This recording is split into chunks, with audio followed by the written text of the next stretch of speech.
చరిత్రలో ఇలాంటి నాయకుడిని ఇటీవల కాలంలో మీరు చూశారా? నేనైతే 45 ఏళ్ళు చూడలేదు.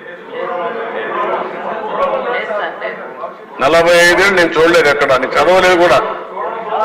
నేను 78లో ఫస్ట్ టైం ఎమ్మెల్యే చేశాను, 80లో మంత్రి, అప్పటి నుంచి రాజకీయాల్లో ఉన్నా.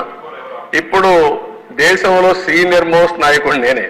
నా తర్వాత వచ్చిన వాళ్ళు మిగిలిన వాళ్ళందరూ ఉండే ముఖ్యమంత్రులు, లేకపోతే కేంద్రంలో మంత్రులు తర్వాత వచ్చారు.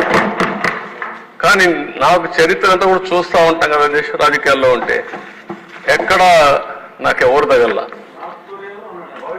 కాదు. ఒక అతను దొరికాడు, ఒక నార్త్ కొరియాలో ప్రజెంట్ ఉన్నాడు. చరిత్రలో ఒక అతను ఏంటంటే పాబ్లో ఎస్కోబార్ గవేరియా. అతను ఇదేనండి, ఎస్కోబార్ అనే వ్యక్తి కొలంబియన్ డ్రగ్ లార్డ్. ఇతను నార్కో టెర్రరిస్ట్. అతను పాలిటీషియన్ అయిపోయాడు. అతను ఏం చేశాడంటే మొత్తం ఒక లీడర్గా తయారై మెడిలిన్ కార్టెల్ అనే పేరు పెట్టి ఈ డ్రగ్స్ అమ్మడానికి కారిడార్స్ ఎస్టాబ్లిష్ చేశాడు. ఎస్టాబ్లిష్ చేసి మొత్తం దీంట్లో $30 బిలియన్ డబ్బులు సంపాదించి, అది ఈరోజు $90 బిలియన్ వర్త్ ఆఫ్ వెల్త్ సంపాదించాడు దీంట్లో. ఇది సంపాదించిన తర్వాత మీరు ఒకసారి చూస్తే 76లో అరెస్ట్ అయ్యాడు. 80లో number 1 and richest drug lord of the world. Drugs కూడా మీ ప్రపంచంలో రిచెస్ట్ ఫెలో కావచ్చు, వ్యాపారాలు చేసి కావచ్చు. కానీ ఇప్పుడు మాజీ ముఖ్యమంత్రి ఉద్దేశం ఏంటి? ఆయన కూడా అదే కావాలి.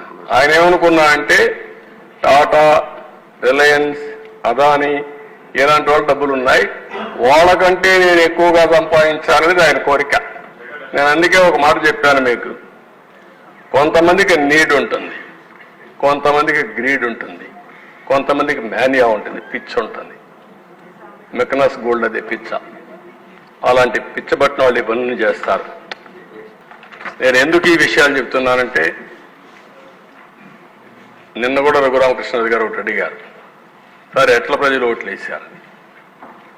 ఈరోజు రాజకీయాలు ప్రజాస్వామ్యయుతంగా నీతి నిజాయితీగా చేయాల్సిన అవసరం ఉంది.